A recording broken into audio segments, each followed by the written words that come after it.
बढ़ते जराइम की बात कर लेते हैं। लाहौर के इलाके इकबाल टाउन में शौहर के हाथों बीवी को कत्ल कर दिया गया। कत्ल के बाद मुलजिम फरार होने लगा।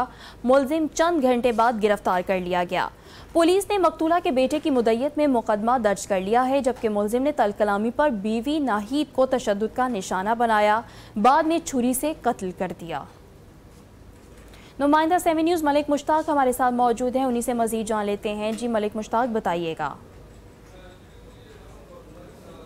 और वाकया सामने आया कि इलाका थाना इकबाल टाउन की हदूद में मामूली तलक कलामी पर अपनी ही बीवी को, अपनी शरीके हयात को कत्ल करने वाला मुलजिम साहिब, जो कि छुरियों के वार से पहले उसने अपनी बीवी को कत्ल किया और वो मौके से फरार हो गया, जिस पर एसपी इकबाल टाउन उस्मान टीपू ने टीम तश्कील दी, जिस पर एसएचओ इकबाल टाउन आसफ वांगट ने फौरी तौर पर कार्रवाई करते हुए कातिल को, मुलजिम को गिरफ्तार कर लिया। चूंकि अब मकतूला के बेटे की मुद्दत में मुकदमा दर्ज हो चुका है और मुलजिम को भी चंद ही घंटे के बाद गिरफ्तार करके इन्वेस्टिगेशन विंग के हवाले कर दिया गया है। और पुलिस का ये कहना है कि इस पर करार वाकया सुधा, जिस तरह से इसने बेदर्दी से अपनी बीवी को छुरियों के वार से कत्ल किया है और मुकदमा जेर दफा 302 पर दर्ज हुआ है, इसे सजा भी दिलवाई जाएगी। चूंकि ये एक बड़ी कार्रवाई है कि एसपी इकबाल टाउन की तरफ से जो टीम तश्कील दी गई, ना सिर्फ उन्हें तारीफी अफसाद दी गई, बर वक्त कार्रवाई करते हुए मुलजिम को गिरफ्तार कर लिया गया। मलिक मुश्ताक, बहुत शुक्रिया आपका।